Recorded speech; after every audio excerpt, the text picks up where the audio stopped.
नमस्कार, मनीषा रेसिपीमध्ये आपले सर्वांचे स्वागत आहे. आज आपण बनवणार आहोत हिरव्या मसाल्यातील खारं वांगं. तर आता आपण 6-7 वांगी घेतलेली आहे. ती स्वच्छ धुवून घ्यायची आहे आणि आपण या वांग्यासाठी लागणारा मसाला पाहणार आहोत. तर मी 1 वाटी शेंगदाणे घेतले आहे. ते मंद आचेवरती भाजून घ्यायचेत आपल्याला. म्हणजे बघा असे छान लालसर आपल्याला ते भाजायचे आहे. त्यानंतर 5-6 हिरव्या मिरच्या, 1 इंच आल्याचा तुकडा तो कापून घ्यायचा आहे आणि आपल्याला याच्यामध्ये थोडासा लसूण भाजून घ्यायचा आहे. आणि हे लसूण आणि ओलं खोबरं आणि आल्याचं मी वेगळं वाटण करून घेतलं आहे आणि यामध्ये थोडासा लसूण आपण वेगळा भाजून घेतलेला आहे. तर आता याचंही छान आपल्याला बारीक वाटण करून घ्यायचं आहे. आणि या वाटणामध्ये आपण कोथिंबिरीची छान देठही वाटून घेतलेली आहे. आता या मसाल्यामध्ये आपल्याला 1 चमचा धना पावडर, 1 चमचा लाल मसाला पावडर आणि 1 चमचा आपल्याला हळद घालून घ्यायची आहे आणि ते छान आपल्याला मिक्स करायचं आहे. तर आता आपण हे मसाले काढून घेतले आहेत. आता आपल्याला वांगी आपण धुवून ती आता आपण त्याचे असे 4 भाग होईल असं आपल्याला हे वांगं कापून घ्यायचं आहे. म्हणजे 2 वेळा हे वांगं कटिंग करायचं आहे. तर असे 4 भाग होतील. मी तुम्हाला व्हिडिओत जसं दाखवले त्याप्रमाणे तुम्ही वांगं कट करून घ्यायचं आहे. आणि अशा प्रकारे आपल्याला सर्व वांगी चिरून घ्यायची आहेत. त्यानंतर आपल्याला जेवढं वांग्याच्या भाजीला मीठ टाकायचं आहे तेवढंच 1 चमचा मीठ ताटावर घेतलेला आहे काढून. तर आपल्याला आता हा मसाला छान मिक्स करून घ्यायचा आहे आपल्याला. आणि पाहू शकता हे सर्व मसाले असं थोडंसं ओलसर पाण्याचा थोडासा शिपका मारून हवं तर तुम्ही ओलं करून घ्या. म्हणजे ओलं आपण जर मसाला त्यामध्ये भरला तर तो छान वांग्यामध्ये राहतो.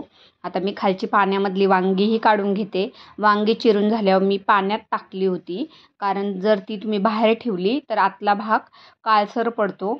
म्हणून चिरून झाली की वांगी आपल्याला पाण्यात ठेवायची आहे. तर मी आता खालची पाण्यातली वांगी बाहेर काढून निथळायला ठेवली आहे आणि वरचा मसालाही मी छान मिक्स करून घेत आहे. तर आता आपल्याला वांग्यांमध्ये पहिलं थोडंसं 1 चिमूट भरून मीठ भरून घ्यायचं आहे. अगदी छोटी छोटी वांगी आहेत. मिठाचं प्रमाणही थोडं थोडं भरा, का जेणेकरून खारट होणार नाही याची काळजी घ्यायची आहे. हे मीठ आपल्या पूर्ण वांग्याच्या भाजीचं काढलेलं आहे. तर हे थोडं थोडं भरून उरलेलं मीठ आपल्याला या आपण जो मसाला वाटलेला आहे यामध्ये मिक्स करायचा आहे. तर आता मी पूर्ण वांग्यांना मीठ भरून घेतले आणि त्यानंतर आपण हे मीठ मिक्स करून हा मसालाही या वांग्यांमध्ये आपल्याला भरायचा आहे. आता पाहू शकता तुम्ही मीठ भरून झालं. मी उरलेलं मीठही यामध्ये मिक्स करून घेतलं आहे आणि आपण आता हे मसाला छान एकजीव करून असा छान आता सगळ्या वांग्यांच्यात आपल्याला तो असा दाबून भरून घ्यायचा आहे व्यवस्थित. आणि छान परत वांगं असं दाबून पॅक करून ठेवायचं, का जेणेकरून मसाला त्या वांग्यामध्ये छान राहील. आता असं 1 करून सगळी वांगी आपण भरून घेणार आहोत. आणि एकीकडं आपण कढई गरम करायला ठेवूया. तर माझी वांगी अजून 2-3 भरून झाली की मग आपण छान वांग्याला फोडणी देऊया. आता आपलं परफेक्ट हे सगळं मसालं बनवून भरून झालेला आहे. आता फक्त आपल्याला थोडीशी फोडणी करून हे वांगे त्याच्यावरती परतून शिजून घ्यायचे आहे. अप्रतिम चवीची ही वांगी बनतात. तुम्ही नक्की या पद्धतीने वांगी करा. आणि वांगं आणि बाजरीची भाकरी खूप छान लागते अशी हिवाळ्याच्या दिवसामध्ये. तर आता पहा माझी सर्व वांगी भरून झालेली आहे आणि अगदी थोडासा मसाला आपला उरला आहे, तो आपण ग्रेव्हीमध्ये घालणार आहोत.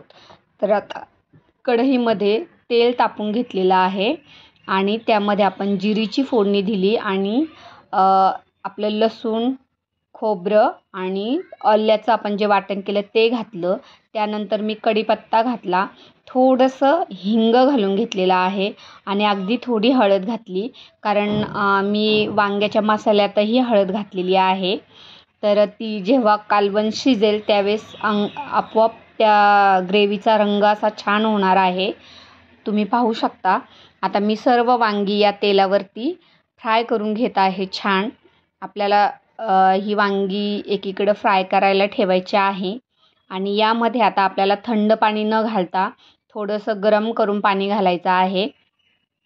तर आधी हे वांगे मी छान आता मिक्स करून घेते आणि मग आपण कडे गॅसवरती याच्यात ओतण्यासाठी गरम पाणी पण ठेवून घेऊया. पाहू शकता किती सुंदर असा वांग्यांचा कलर झाला आहे. सगळी वांगी अशी तेलामध्ये छान फ्राय करून घ्या, जेणेकरून सगळीकडे असं छान वांग्यांना तेल लागेल आणि तो वांग्याचा मसालाही छान भाजला जाईल. तर आता आपण असं स्लो गॅसवरती जरा ही वांगी अशीच परतून देऊया. मी प्लेटमधला मसाला तोही सर्व ह्या कढईमध्ये ओतून घेते आणि तोही आपण असा तेलावर छान परतून घेऊया त्यालाही. म्हणजे तो आपला चांगला तसाही आपला आपण शेंगदाणे वगैरे भाजून घेतलेले आहे. मसाला ऑलरेडी आपला भाजलेला आहे, पण तरीही असं तेलावर छान परतवला की कालवणाला अशी छान टेस्ट येते. आता पहा आपली खूप छान अशी वांगी ही परतून झालेली आहे. आता मी मिक्सरचं भांडं धुवून आपण ते पाणी इकडे गरम करायला ठेवून घेऊया आणि ही वांगी अशीच तोपर्यंत थोड्या वेळ असं परतून द्यायची आहेत आपल्याला. तर छान ती अशी त्याचं साल पण मस्त भाजून असा थोडासा असा लालसर कलर आला की खूप छान वाटतं ती वांगी. गावठी वांगी आहे, गावरान. मस्त ह्या सीझनमध्ये भरपूर हिरव्या भाज्या आणि अशी फ्रेश एकदम मिळतात. तर वांगी खूप अप्रतिम आहे. तर आता आपण एकीकडे मी गरम पाणी करून घेत आहे. तर मी पाणी घेते पहिलं.